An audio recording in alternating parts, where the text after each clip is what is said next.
آگے بڑھتا ہوں. یہ پتا چلا کہ یہ باغ کون سے باغ فدق، یہ ہے کیا مال فے ہے. آئیے جب اب اگلی روایت کی طرف جاتے ہیں کہ رسول اللہ کے وصال کے بعد یہ تو ادھر سے ان کی تفاصیل سے پتا چل گیا کہ حق کس کا ہے، نبی کے نائب کا، وہ اس کو جدھر مرضی خرچہ کرے. آئیے سیدہ زہرا، آپ نے حضرت سیدنا صدیق اکبر رضی اللہ تعالی عنہ کے پاس بندہ بھیجا. یہ کہتے ہیں وہ خود لینے گئی، جبکہ حدیث کے الفاظ ہیں ارسلت الیہ، خود نہیں گئی. اور یہ وہ نبی کی بیٹی ہے اور جس کے دروازے پر جبریل بھی دستک دے کے آتا ہے. یہ وہ آل محمد ہیں کہ جہاں فرشتے بھی آ کر انتظار کرتے ہیں اجازت ہو تو اندر آئیں. آپ کا کیا خیال ہے کہ ایک مال لینے کے لیے سیدہ جناب جا کر درباروں میں کھڑی ہوتی رہی؟ باپ کے نوکر کی کچہری میں اللہ تمہاری ہائے کو مخدومہ کے مقدمے میں گواہی کے طور پر شمار کرے. ملکہ شرم و حیا، ملکہ عصمت، وارثہ انبیاء، عزت امیر المومنین، حجاب وحدت، ظہور حیا، 4 گھنٹے کھڑی. کبھی نہ سمجھنا کہ کھجوریں مانگنے گئی تھی. پوری دنیا کے ان بندوں سے ملو جنہوں نے مذہب شیعہ اختیار کیا. اسی مجمع میں ابھی کھڑا کروں ان بندوں سے، بابا بی شاہ جی پوچھو تم شیعہ کیوں ہوئے؟ جواب آئے گا زہرا کے حق کی وجہ سے. پوری دنیا پھرو، جن لوگوں نے علی ولی اللہ پڑھا ان سے پوچھو تم شیعہ کیوں ہوئے؟ وہ جواب دے گا کیوں کھڑی رہی دربار میں؟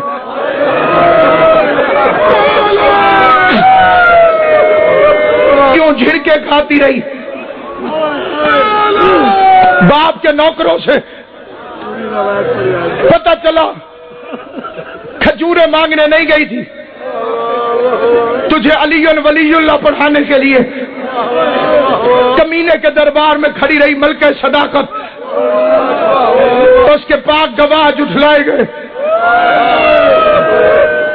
کتابیں بھری پڑی ہیں جو لوگ شیعہ ہوئے ان کے واقعات پر.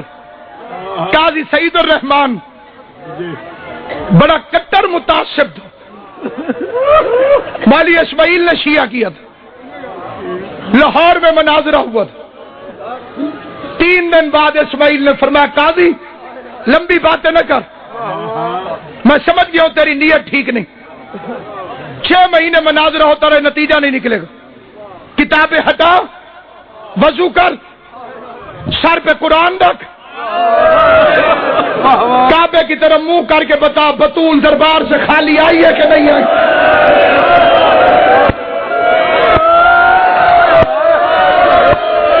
شرم کر کے نہ رونا جسے زہرا کا حیا ہے. پاک زہرا اس وقت کا تمہارا رونا قبول کرے. اللہ سید زادے کا پاک اقبال قیامت تک آباد و شاد رکھے. یہ عزت، یہ سرداری سید زادے کی نسلوں میں قائم رہے. مولوی اسماعیل کہتے ہیں قاضی سعید الرحمان وضو کر، قرآن سر پہ رکھ، کعبے کی طرف رخ کر، قسم کھا کے بتا دربار سے خالی آئی ہے کہ نہیں؟ باپ کے نوکروں سے جھڑکے کھاتی رہی ہے کہ نہیں؟ قاضی سعید الرحمان کہتے ہیں میں نے دل میں نیت کر لی. روز بندے جھوٹا قرآن اٹھاتے کچہریوں میں. اس نے کہا آج میں اٹھا لوں گا، میری بلے بلے ہو جائے گی. میں نے اسماعیل کو ہرا دی. کہتے قاضی سعید الرحمان خود کہتے تھے میں دوڑ کے گیا، میں نے وضو کیا، دن ہنستے ہوئے قرآن اٹھایا، کعبے کی طرف منہ کیا، قرآن سر پہ رکھنے سے پہلے میں نے پیچھے مڑ کے دیکھا، اسماعیل کی داڑھی آنسوؤں سے بھیگ گئی تھی. رو کے کہہ رہا تھا محمد کی بیٹی تیری اپنی قسمت، اللہ تیرے بہن قبول کرے. جناب زہرا تو سے راضی ہو جو محمد کی بیٹی کو اونچی آواز میں رو رہے ہو. حسین کی ماں کسی کی بیٹیوں کو نہ رلائے. اسماعیل رو کے کہہ رہا تھا زہرا تیری اپنی قسمت، اس سے زیادہ تیری وکالت میں کر نہیں سکتا، اب قرآن جانے شہید الرحمان جانے. کہتے میں نے سر پہ قرآن نہ کہ کہا لوگوں زہرا سچی تھی، بے غیرت کرسیوں پہ بیٹھے رہے، محمد کی بیٹی کھڑی رہی. 4 گھنٹے بعد بے غیرت نے پوچھا کوئی ثبوت ہے تو پیش کر. کانپتے ہاتھوں سے ملکہ طہارت نے محمد کی تحریر کو دیا. میں جناب زہرا کی قسم کھاتا ہوں جو پردے کے اندر بیٹھی ہے، امام حسین کے بڑے عزت مآب ذاکرین تشریف فرمائے. عزت مآب ذاکر اہل بیت کی مجلس ہے، صبح کا وقت ہے. بابا نزاکت شاہ جی مجھے اس بی بی کی قسم جو دائیں ہاتھ سے تسبیح نہیں پڑھ سکتی تھی، میرے سر پہ قرآن ہے، میں روایت غلط پڑھوں، غازی عباس مجھے ممبر پہ اسی وقت سزا دے، میں فکرہ صحیح پڑھوں، پھر ماتم جانے اور تو جان. مجھے جناب زہرا کی قسم سب سے چھوٹا ذاکر ہوں، لیکن قرآن سر پہ رکھ کے کہتا ہوں بے غیرت نے صرف سند پھاڑی نہیں، پہلے محمد کی تحریر پہ تھوکتا رہا، پھر اس بے غیرت نے اپنے ہاتھوں سے رسول کی سند کو پھاڑنا شروع کیا. زہرا کی نظریں قبر محمد پہ پڑی، رو کے کہہ دیا بابا تیری زہرا بھرے دربار میں جھٹلائی گئی ہے. اس نے ایک جملہ نیاز حسین پڑھنے دیں.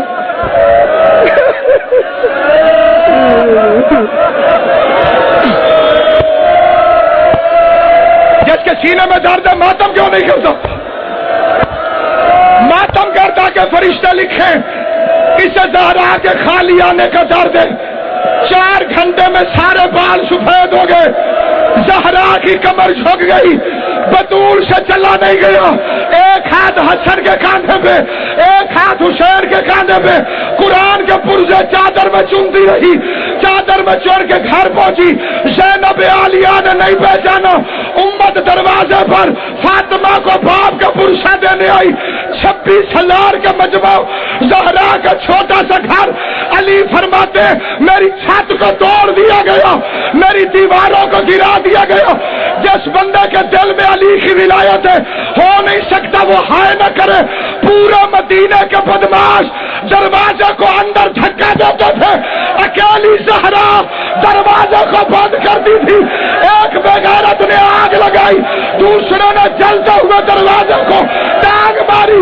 جلتا ہوا دروازہ محمد کی بیٹی میں گرا. یا کن فد حرام زادہ نے تازیانہ اٹھا کے جناب زہرا کو تازیانہ مارا. دروازے کے نیچے زہرا تڑپنے لگی، آواز آئی جالی میری پسلیاں ٹوٹ گئی.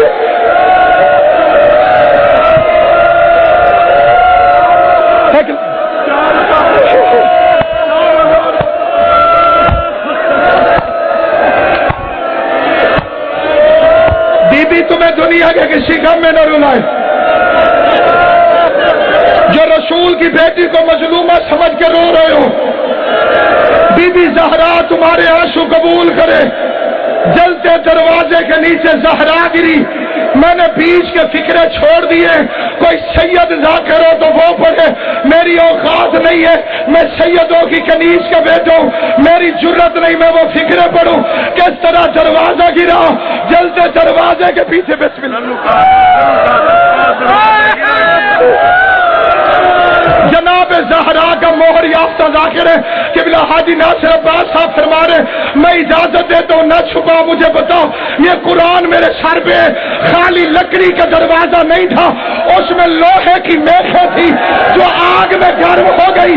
محمد کی بیٹی پر خیری دروازہ نہیں گرا، لوہے کی میخیں بدن زہرا میں پیوست ہو گئی. اوپر دروازہ گرا، دروازے کے اوپر سے فوجیوں نے گزرنا شروع کیا. آواز آئی یا علی میری پسلیاں ٹوٹ گئی، یا علی میرا موشن شہید ہو گیا. دروازے کے نیچے زہرا آئی، یا آواز دے کے کہا فضا میرا وارث کہاں ہے، میرا وارث کہاں ہے. آواز آئی بی بی علی کے گلے میں رسی ڈال کر گلیوں میں کھینچ بھاگتے ہوئے دربار کی طرف.